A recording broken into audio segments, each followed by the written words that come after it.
今天开始分享《丑陋的中国人》这本书的序言部分，总共是集合了3个版本的序言，分别是台湾繁体中文最初版本的序言、中国古吴轩出版社版本和中国人民文学出版社的版本。想听更多的内容，可以订阅我的 YouTube 频道。读完这本书之后，我还会就解读中国文化这个专题，去分享更多相关的书籍。我们共同查杀掉自己头脑中的中国文化病毒，在个体精神层面做到文化出埃及，早日跃迁到现代文明的状态。让我们开始吧。酱缸国医生和病人，待续。话说，从前有个酱缸国，酱缸国每天最大的事就是辩论他们是不是酱缸国，而最热闹的事就是医生和病人的争执。结果当然是医生大败。大概情形是这样的：病人，我下个月就要结婚了，大摆宴席，你可要赏光驾临，做我的上宾。我的病化验的结果如何？医生，对不起，我恐怕要报告你一个坏消息，化验的结果就在这里，恐怕是3期肺病。第一个是咳嗽。怪了，你说我咳嗽，你刚才还不是咳嗽了？为什么你不是肺病？我的咳嗽跟你的不一样。有什么不一样？你有钱，有学问，上过大学堂，喝过亚马逊河的水，血统高人一等，是不是？医生说不能这么说，还有半夜发烧。病人说不能这么说，要怎么说才能称你的心如你的意？半夜发烧，我家那个电扇用到半夜能把手烫出泡，难道他也得了3期肺病？医生委屈地解释，吐血也是症候之一。病人说，我家隔壁是个牙医，去看牙的人都被他搞得吐血，难道他们也得了3期肺病？医生说那当然不是，而是综合起来。病人说好吧，退一万步说，既令是肺病，又是7、8期肺病，又有什么关系值得你大呼小叫？外国人还不照样得肺病？为什么你单指着鼻子说我下个月结婚，谁不知道？难道你不能说些鼓励的话？为什么要打击我？我跟你有什么怨，有什么仇？你要拆散我们？你误会了我的意思，我只是说，我一点也不误会，我一眼就看穿了你的肺腑。你幼年丧母，没有家庭温暖，中年又因强奸案和谋财害命进了大牢，对公平的法律制裁充满了仇恨，所以看不得别人幸福，看不得国家民族享有荣耀。我们应该就事论事。我正是在就事论事，坦白告诉你，你当初杀人时是怎么下得了手的？何况那老太太又有恩于你。医生有点恐慌，诊断书是根据你的血液唾液的化验，我不是凭空说话。病人说，你当然不是凭空说话，就等于你当初的刀子不会凭空插到那个老太太胸膛上一样。你对进步爱国人士的侮辱已经够了，你一心一意恨你的同胞，说他们得了3期肺病，你不觉得可耻？老哥，我只是爱你，希望你早日康复，才直言提醒，并没有恶意。病人冷笑接咳嗽，你是一个血淋淋的刽子手，有良心的爱国人士会联合起来，阻止你在爱的障眼法下进行对祖国的谋杀。医生说，我根据的都是化验报告，像唾液，那是天竺国大学化验。病人说，崇洋媚外，崇洋媚外，你这个丧失民族自尊心的下流痞贱骨头，我严肃地警告你，你要付出崇洋媚外的代价。医生胆大起来，不要乱扯，不要躲避，不要用斗臭代替说理。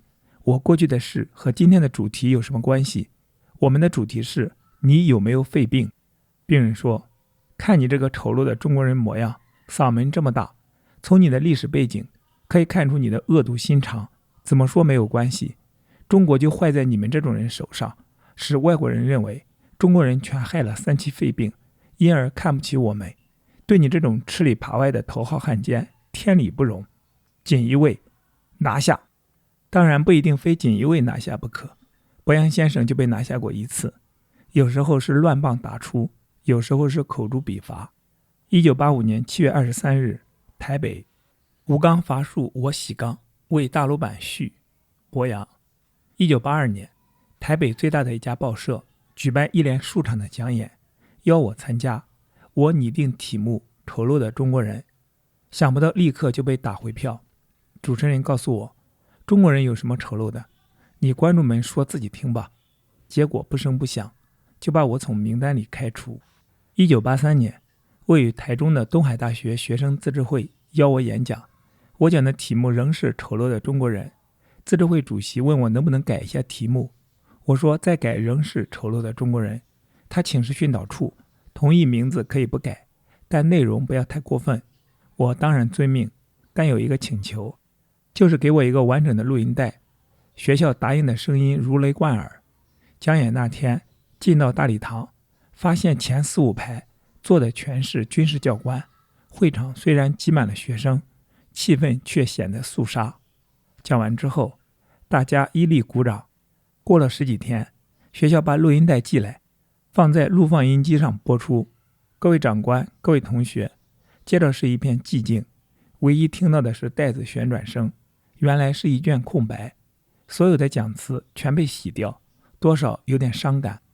对付我这样一个微不足道的出狱不久狼狈不堪的专栏作家，一个堂堂大学堂竟用这类小动作相待，我是那么重要吗？我不认为我是这么重要，但既然连一个大学堂都认为我很重要，我想我大概是很重要。次年1984年，我和香华一同接受美国爱荷华大学写作计划的邀请，在五月花大楼住了3个月。我们充满了惊奇、愉快、满足和丰富的回忆，其中的一项就是我在爱荷华大学再次地讲演丑陋的中国人。在一个可以容纳100人左右俱乐部的教室里，听众2/3是黄皮肤同胞，1/3是白人朋友。我不再叙述讲演的过程，只说讲演结束的时候，刹那间我感觉到一片幽静，好像深谷那样的幽静，连一声礼貌性的鼓掌都没有，而听众们却一个一个站起来，纷纷离席。我期待握手寒暄的情景没有出现。一位台湾留学生开车把我送回五月花，一路上我们相对无言，一直到了5、6天后，一卷录音带才辗转到我手上，不知道是谁送来的。香华请一位华人朋友吕家行先生帮我整理下来。假设这时候录音带发现空白，我一点也不稀奇。然而吕先生全部记下来之后，竟没有一点空白，真是感慨良深。我们的东海大学和人家的爱荷华大学，在这一点小动作上，怎么竟有这么大的落差？我向爱荷华大学致敬。丑陋的中国人，除了中文版本外，还有3种译本：日文、德文、英文。1986年，日文译本出版时，我和香华受邀从台北飞到东京。在新书发布会上，一群一口流利中文的日本记者逼着我问，以一个中国人的身份站在我们日本土地上，对你自己的同胞无情地指责和揭发，使我们日本人看不起中国人，请问你会不会感到羞愧？我回答说，我想以各位流利的华语和各位访问中国时所写出来的报道，我请各位诚实地用你们的专业荣誉保证，如实地回答我，在看到丑陋的中国人之前，难道你就看得起中国人吗？你难道从不耻笑中国人吗？大家互相看看，尴尬地点点头。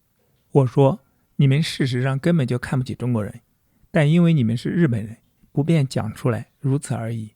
忽然间，他们哄堂大笑，那种有节制的哄堂大笑。我之所以敢指出中国人的缺点，正因为我是中国人。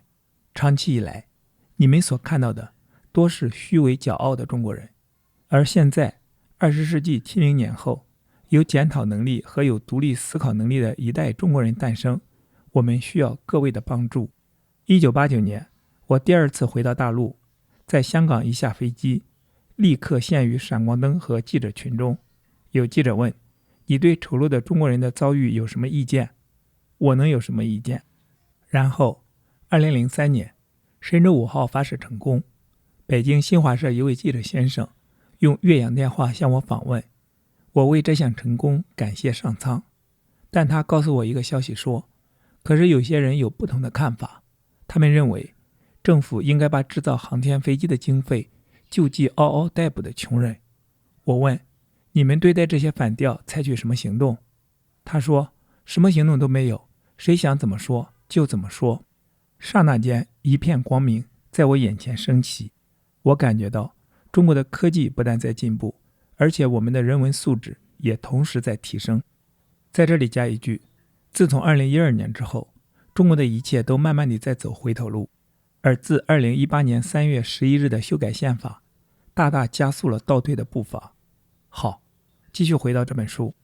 2004年得到消息，丑陋的中国人可以在中国正式出版了，这是我所盼望的日子，使我有更多的喜悦。感谢上苍。吴刚伐树我喜刚，古今相遇亦感伤。千年恢复树仍在，井蛙洗缸费思量。屈原图怀家国恨，剑臣鲜血洒刑场。多少捶胸扼腕事，端赖几人不寻常。第3篇序言，中国人丑陋吗？冯骥才。人与人确实会擦肩而过，比如我和博洋先生。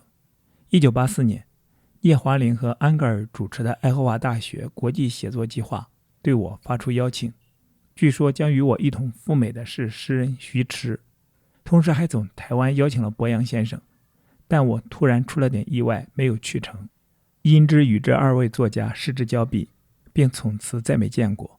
人生常常是一次错过便永远错过。转年叶华龄再发来邀请，令我惊讶的是，在我周游美国到各大学演讲之时，所碰到华人几乎言必称博洋。其缘故是头一年他在爱荷华大学演讲的题目非常扎眼和刺耳，丑陋的中国人。一个演讲惹起的波澜居然过了1年也未消去，而且有褒有贬，激烈有新。可以想见博洋先生发表这个演讲时是怎样的振聋发聩，一时撩起千层浪。其实作家就该在褒贬之间才有价值。我找来博洋先生的讲稿一看，更为头一年的擦肩而过遗憾不已。其缘故乃是当时我正在写《神鞭》和3寸金莲，思考的也是国民性问题。国民性是文化学最深层的问题之一。国民性所指的是国民共有的文化心理，一种文化在人们共同的心理中站住脚，就变得牢固而且顽固了。心理往往是不自觉的，所以这也是一种集体无意识。对于作家来说，则是一种集体性格。由于作家的天性是批判的，这里所说的国民性，自然是国民性的负面，即劣根性。鲁迅先生的重要成就，是对中国人国民劣根性的揭示。博洋先生在《丑陋的中国人》这本书中，所激烈批评的也是中国人国民性的负面。应该说，他们的方式皆非学者的方式，不是严谨而逻辑的理性剖析，而是凭着作家的敏锐与尖锐，虽感事却一针见血地刺中国民性格中的痼疾。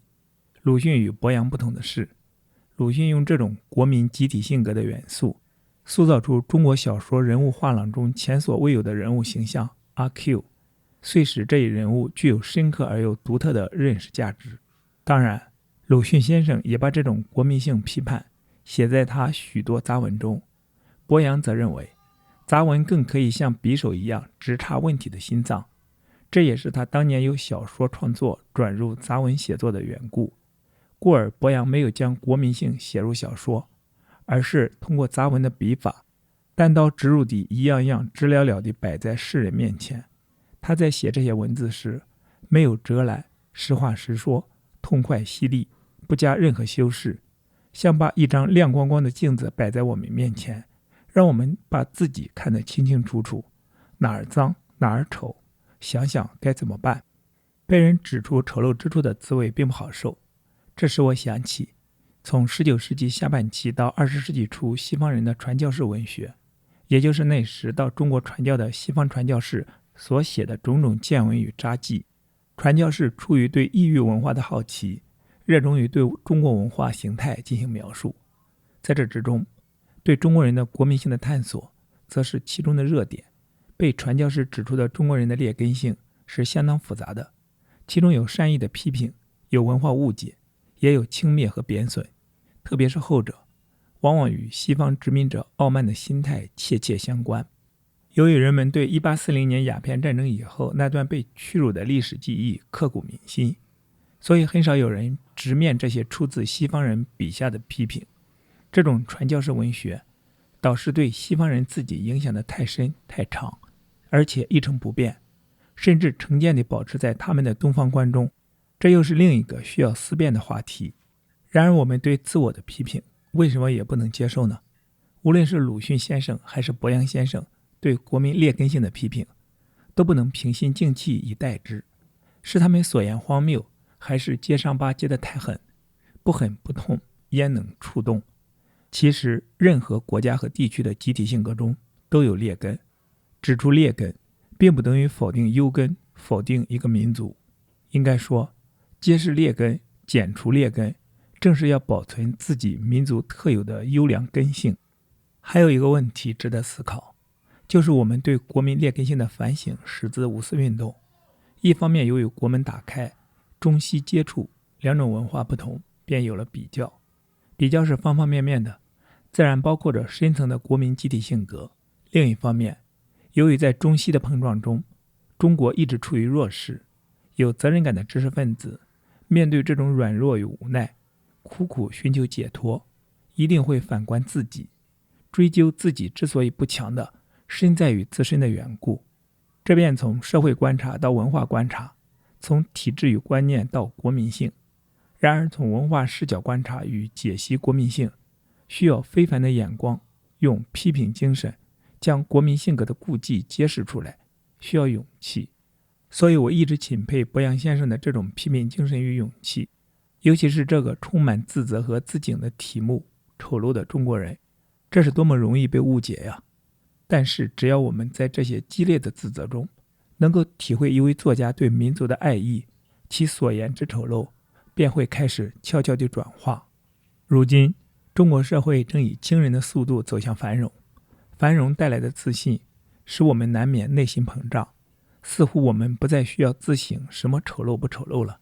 然而一个真正文明的民族总要不断自我批评和自我完善，不管是穷是富，贫富不是文明的标准。我们希望明天的中国能够无愧地成为未来人类文明的脊梁，那就不要忘记去不断地清洗历史留下的那些惰性，不时站在自省的镜子前检点自己，宽容和直面一切批评，并从中清醒地建立起真正而又坚实的自信来。也许为此，伯阳先生这本令人深省的书重新又放在我们的案头。2008年3月26日。好，今天的读书分享暂时到这里。今天我们读了《丑陋的中国人》这本书的序言部分，期待在下一次的读书分享中与你再相逢。